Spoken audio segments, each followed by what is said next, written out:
मैंने पहले भी कहा कि इससे बड़ी खबर कोई हो नहीं सकती और इससे 60,000 परिवार जुड़े हुए हैं। कम से कम आप 5 की भी एवरेज लेके चलो, 3 लाख लोग, और 3 लाख लोगों के लिए कोई डिसीजन आना ये कोई छोटी बात नहीं हो सकती है।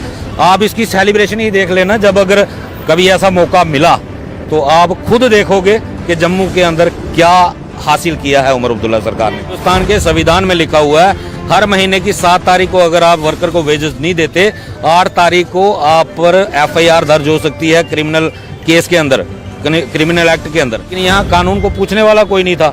यहाँ तो तानाशाही राज चल रहा था पिछले 10 सालों से। कि उमर सरकार को यह साबित करना चाहिए कि ये खाली कश्मीर के CM नहीं है, जम्मू के भी CM हैं। अगर वो, मैंने कहा कि ये अगर डेली वेजर का मुद्दा सॉर्ट आउट हो जाता है ना, तो यही पूरे जम्मू कश्मीर के हालात बदल देगा। और उमर सरकार के लिए सबसे बड़ी अचीवमेंट मेरी नज़र में, क्योंकि ये छोटा मसला नहीं रह गया है।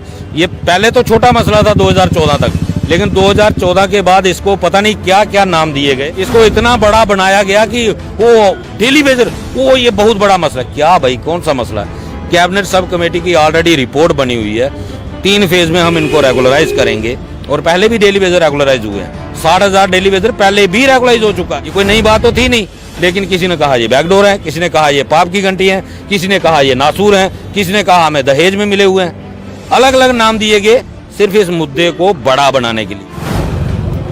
नेशनल कॉन्फ्रेंस की हुकूमत बनने के बाद अब PHC डेली वेजेस के लिए खुशखबरी सामने निकल कर आ रही है। खबर ये सामने निकल, तब भी उन्होंने यही कहा था कि हम इनको DDC इलेक्शन के बाद फेज मैनर में रेगुलाइज करेंगे, लेकिन 4 साल पूरे कंप्लीट हो गया, आज 5वां साल शुरू हो गया, लेकिन आज तक एक भी कदम सरकार की तरफ से नहीं बढ़ाया गया।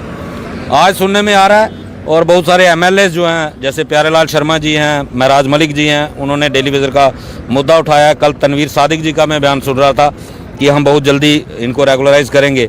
और उसके साथ साथ पिछले दिनों में जावेद राणा, जो हमारे PHC के मिनिस्टर भी हैं, यहीं पे ऊपर रहते हैं, वो मेरे एरिए में ही रहते हैं, तो मैं उनसे मिला भी था। उन्होंने कहा था कि हम इस मुद्दे को डायरेक्ट कैबिनेट में लेके आएंगे। तो अभी तक कोई कैबिनेट हुई नहीं है, तो हम तो यही कहेंगे कि ये जो नेक्स्ट कैबिनेट होने जा रही है, उस कैबिनेट के अंदर ही डेली वेजर को रेगुलराइज किया जाए। तो हम सरकार से यही अपील करेंगे कि 30 साल पिछले डेली वेजर ने बहुत बुरे हालात में गुजारे हैं। बहुत सारे हमारे डेली वेजर साथी जो है रिटायर हो गए, बहुत सारे जो है जिनकी डेथ हो चुकी है, कईयों ने बेचारों ने परेशानियों से तंग आके सुसाइड कर लिया है। तो उमर सरकार के लिए ये एक बहुत बड़ी कामयाबी साबित हो सकती है अगर उमर सरकार इस मुद्दे को हल करने में सफल रहती है। तो रवि जी, आप मुझे बताइए, जिस तरह से आप लोगों ने एहतजाज किया, हर बार PHC डेली वेजेस ये फैसला करते थे कि इस बार इलेक्शन आ रहे हैं, हम इस पार्टी को वोट करेंगे। लोकसभा इलेक्शन में आपने BJP के साथ मिलने की कोशिश की, आपने कहा कि अगर BJP हमारा मसला हल करती है हम BJP को वोट करेंगे। इस बार इस इलेक्शन में PHC डेली वेजेस ने कोई फैसला किया था किसको वोट करना है? देखिए, इस बार क्या हुआ, पार्लियामेंट की इलेक्शन में हमने सीधा स्पष्ट विरोध किया था भारतीय जनता पार्टी का, और सबसे पहले मैंने ही, आपने देखा होगा, हमने शपथ भी दिलवाई थी। लेकिन कुछ एक डेली वेजर थे जिन्होंने BJP का भी सपोर्ट किया है। हम नहीं कहते कि सब ने NC को सपोर्ट किया है, लेकिन अपनी अपनी सोच है, लोकतंत्र है, कोई किसी को भी वोट दे सकता है। और मुझे खुशी है कि आज कश्मीर के अंदर 1 साइडेड वोट जो नेशनल कॉन्फ्रेंस को मिला है, शायद उन लोगों को लगा होगा कि यही हमारे साथ इंसाफ कर सकते हैं। तो मुझे लगता है कि अगर ये मसला हल हो जाता है तो कहीं ना कहीं वो लोग भी सवालों के घेरे में आएंगे जिन लोगों ने हमारी बात को नज़रअंदाज किया था, जिनको ये लगता था, हमने किसी को पहले भी कहा था कि हमारी किसी से पॉलिटिकल दुश्मनी नहीं है, हमारा मसला सिर्फ और सिर्फ रेगुलाइजेशन का है, वो चाहे हमें कोई भी दे। हमने भारतीय जनता पार्टी के लोगों को हाथ भी जोड़े, सब कुछ किया, इनके दफ्तरों के घेराव भी किए, इसीलिए किए कि ये हमारे पक्ष में खड़े हों, ये हमारी लड़ाई लड़ें।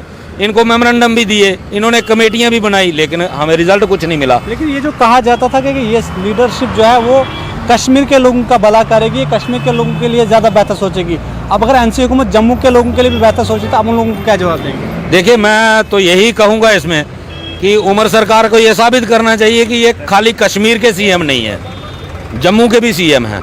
अगर वो, मैंने कहा कि ये अगर डेली वेजर का मुद्दा सॉर्ट आउट हो जाता है ना, तो यही पूरे जम्मू कश्मीर के हालात बदल देगा। और उमर सरकार के लिए सबसे बड़ी अचीवमेंट मेरी नज़र में, क्योंकि ये छोटा मसला नहीं रह गया है, ये पहले तो छोटा मसला था 2014 तक, लेकिन 2014 के बाद इसको पता नहीं क्या क्या नाम दिए गए, इसको इतना बड़ा बनाया गया कि वो डेली वेजर, वो ये बहुत बड़ा मसला। क्या भाई, कौन सा मसला है? कैबिनेट सब कमेटी की ऑलरेडी रिपोर्ट बनी हुई है। 3 फेज में हम इनको रेगुलराइज करेंगे और पहले भी डेली वेजर रेगुलराइज हुए हैं। 60,000 डेली वेजर पहले भी रेगुलराइज हो चुका है, ये कोई नई बात तो थी नहीं।